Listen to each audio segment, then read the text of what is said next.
Meus amigos, como bem diz a TNT, novas histórias, sempre Champions.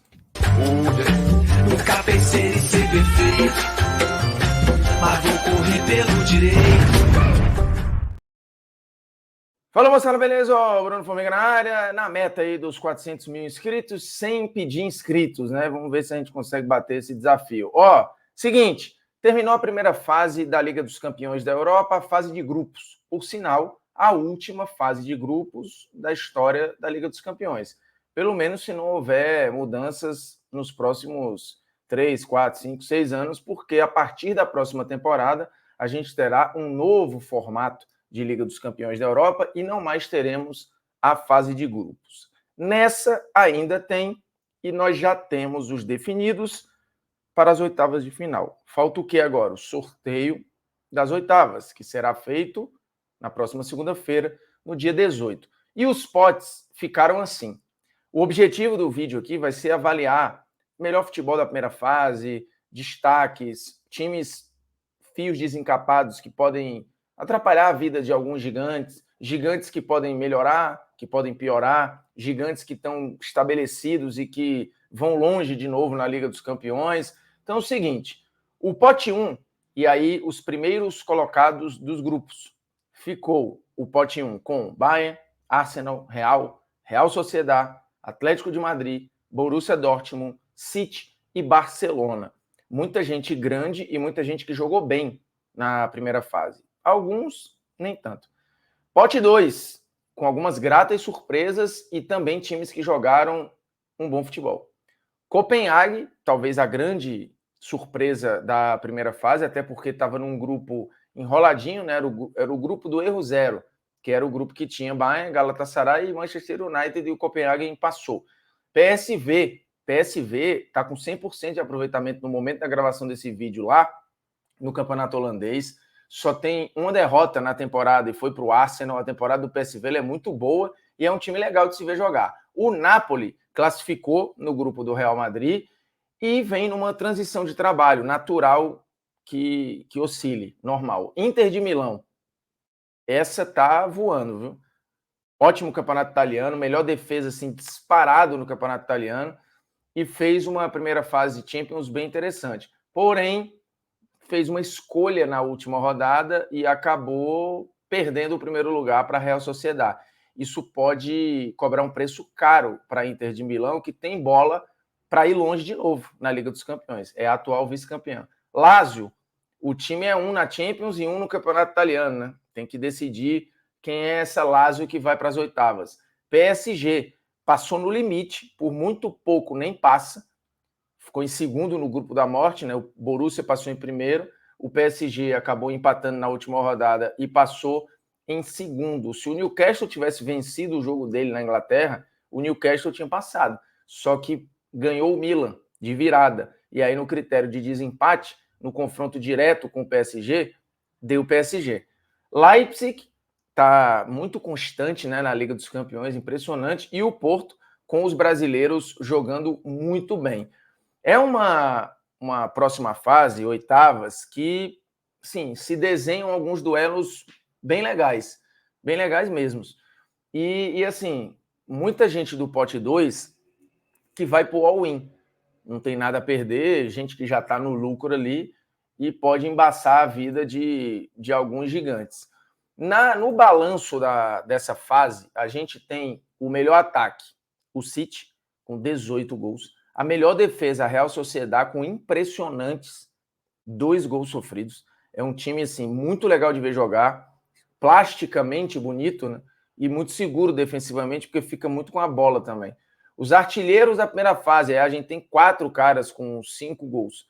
O Haaland, que não fez uma grande primeira fase, inclusive demorou a desencantar, mas fez 5 gols. O Morata, que para mim foi o melhor 9 da primeira fase, dentro daquilo que ele precisava entregar, num time bem interessante, tá? O time do Atlético de Madrid é um time bem interessante. Griezmann, e aí você vê, né? O Atlético terminou com 2 dos 4 artilheiros da primeira fase. E o Højlund, que foi embora dos artilheiros, foi o único eliminado aí, porque joga no Manchester United e acabou rodando. Líder em assistências, o ótimo Galeno do Porto, fez uma primeira fase também muito boa.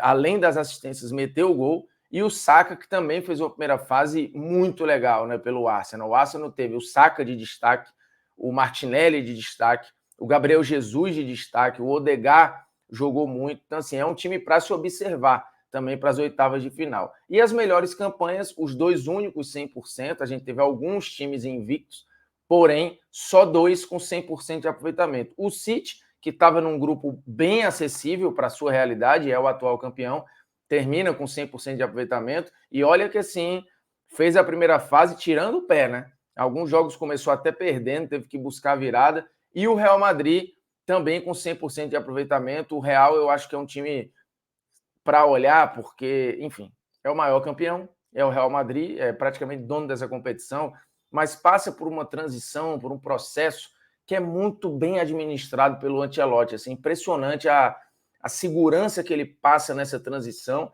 E olha que o Vinícius Júnior só jogou 2 jogos na primeira fase inteira, né? Ele começou machucado, depois deram uma segurada nele, machucou de novo.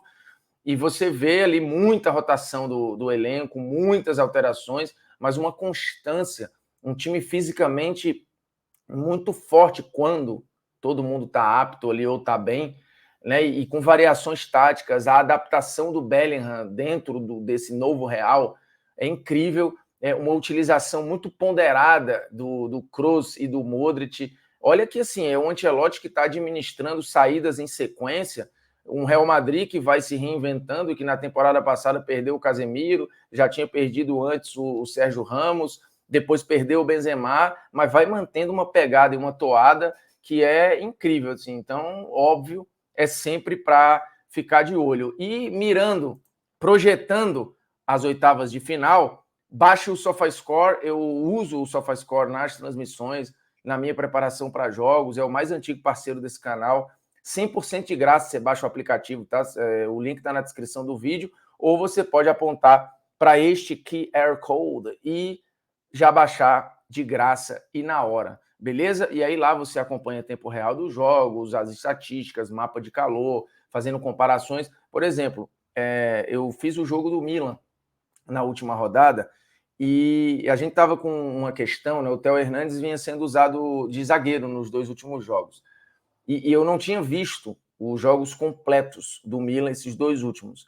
Para ter a certeza, né, eu vi parte dos jogos e fui conferir um mapa de ação, por exemplo, do SofaScore. E realmente era um mapa de comportamento de zagueiro e não de lateral esquerdo. O Theo Hernandes, que foi bem, inclusive, somando esses 3 jogos, ele foi bem de zagueiro. Então o SofaScore te dá um leque aí de opções, não só para acompanhar a tempo real, mas para pegar a estatística de times e de jogadores, com mapa de calor, enfim. É muito completo e, de fato, eu recomendo porque é muito genuíno, tá? E tá lá na descrição do vídeo. Vamos voltar aqui para a avaliação da parada, porque eu falei muito do pote 2 e, de novo, acho que ninguém quer pegar a Inter e ninguém quer pegar o PSG, obviamente. Mas tem alguns times com potencial aqui para incomodar. Já falei do PSV, é um time para se observar. O Napoli precisa melhorar, ele está mal no campeonato italiano, né? No momento da gravação desse vídeo é o 6º colocado, então, assim, para o atual campeão, a campanha é ruim, o time piorou, né? Na transição de treinador, o time piorou claramente, e o Porto é um time também ofensivamente chato para se observar. Mas, de fato, as 2 forças do pote 2, PSG e Inter de Milão, isso sem dúvida nenhuma. A Inter hoje, eu diria que é um time que está pronto para competir com qualquer um. O PSG precisa melhorar, mas está criando muito, né? O PSG cria situações. Não é que o PSG não tem chance de gol, ele tem um monte, só que perde várias, né? Verdade. Olhando para o pote 1, é claro que você tem City e Real Madrid com 100% de aproveitamento, e isso tem que ser levado em conta. O Bayern de Munique tirou o pé em determinados momentos, mas é uma equipe muito, muito forte. O trabalho do Tuchel poderia estar num nível mais avançado? Poderia, mas esse é um time que não dá para ignorar, obviamente. O Arsenal, ele vai se moldando mais seguro nessa temporada com o Arteta e, assim, dependendo do cruzamento, eu visualizo muito esse Arsenal nas quartas de final e aí dali para frente também tem que ver o novo cruzamento e dali para frente tudo é lucro. Essa Real Sociedad, também dependendo do cruzamento, ela é favorita contra basicamente todo mundo aqui, né?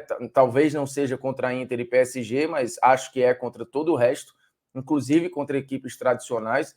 O Atlético de Madrid hoje jogou um dos melhores modelos da primeira fase.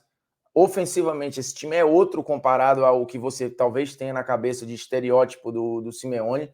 No Campeonato Espanhol tem feito também jogos bem interessantes, existe uma dinâmica muito legal nesse Atlético, tanto que, repito, o Atlético termina com 2 dos 4 artilheiros da primeira fase, Morata e Griezmann, jogando muito e sendo decisivos. Borussia e Barcelona, eu acho times acessíveis aqui e que não são convincentes, tá? O Borussia tem várias chances de matar jogo e não mata, se expõe também uma barbaridade, e o Barcelona talvez seja a grande, não decepção da primeira fase, mas o futebol mais empobrecido da primeira fase entre todos os primeiros colocados de grupo. E por que eu digo isso? Porque o Barcelona, ele é atual campeão espanhol, manteve o seu técnico e praticamente toda a sua estrutura e recebeu reforços interessantes. E o time, ao invés de melhorar, ele evoluiu. O Barcelona hoje parece um time mais exposto do que o Barcelona campeão, e era um Barcelona que sofria pouquíssimos gols. A essa altura da temporada, no espanhol, ele praticamente já igualou a quantidade de gols que tomou em toda a temporada passada. E ofensivamente, com peças novas, a tendência era que o time atacasse melhor, com mais volume, com mais qualidade e fizesse mais gols. E isso não está acontecendo. Então, às vezes, o jogo do Barcelona ele é modorrento, né? Ele tem trocas de passes lentas, ele tem trocas de passes ali que cozinham o adversário, mas não tem passe vertical, não tem verticalidade, não tem intensidade em vários momentos. Então, no cenário de hoje, agora, o Barcelona é um time acessível aqui. Por exemplo, hoje, projetando agora, no momento da gravação deste vídeo, a gente está falando do dia 13 de dezembro. O Barcelona hoje ele teria dificuldades contra o PSG, mas muita coisa. Ele teria dificuldades contra a Inter, muita coisa. Teria dificuldades com o Porto, não pode, porque eles foram do mesmo grupo e o Barcelona ganhou os 2 jogos, inclusive. Um no limite, né? 1-0 ali, xoxo. Mas não pode enfrentar. O Leipzig tem transição rápida, pode incomodar. A Lazio, acho que o Barcelona iria bem. O Napoli tem transição para incomodar, mas também é um time que se expõe um pouco. O Copenhague, acho que obviamente o Barcelona seria favorito, e o PSV tem que ver a lua ali que está no dia. Mas é perigoso também. Então, assim, o Barcelona tem muita cor para melhorar daqui para fevereiro. Mas aí a gente precisa lembrar também um ponto, e isso é importante, o Luiz Henrique, ele em 2014, no final de 2014, ele tinha um Barcelona meio caótico, com problema de relacionamento com alguns do trio MSN, né? Já chegou a botar o Neymar no banco, tinha questões com o Messi, não sei o quê. A partir da virada do ano, de janeiro já, o time virou outra coisa. E aí virou aquele Barcelona histórico em 2015 do trio MSN, da Tríplice Coroa, enfim, de títulos e de apresentações absurdas. Então, a virada de chave, esse período de dezembro até fevereiro, muita coisa muda. Tem time que piora, tem time que melhora. Então, o Barcelona pode melhorar e tem potencial para isso, mas está demorando, porque a essa altura do campeonato, se você pegar o time de agosto para cá, ele piorou. E o PSG, eu acho que tem um potencial de melhora interessante aí. Dependendo do cruzamento, não é surpresa nenhuma, o PSG está nas quartas de final. Ele já ficou no limite do limite para nem classificar. Mas agora que classificou, é um outro campeonato. É outro campeonato.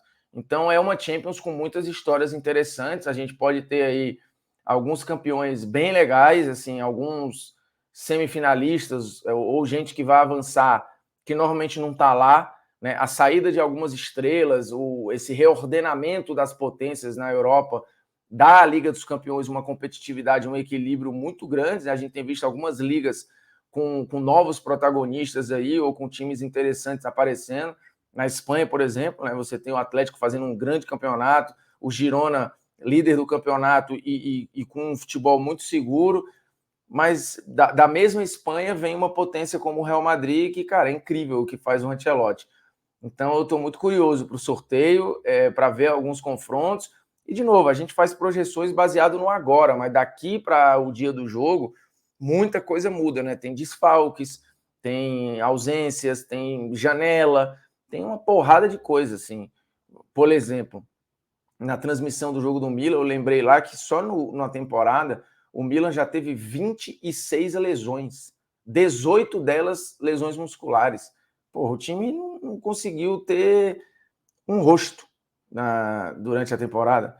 Então, assim, as lesões têm atrapalhado muita gente na Europa, né? O Arsenal sofreu bastante, o Newcastle sofreu bastante, o Barcelona já sofreu bastante, o Real tem sofrido bastante. Então, cara, daqui pro mata-mata tem muita água para passar debaixo dessa ponte aí. Mas tá divertido ficar observando do alto dessa ponte, porque o campeonato, a Champions, promete. E é aquilo, assim, a gente falou, ó, os caras vão, a Champions fica. E é pica. Tá sendo.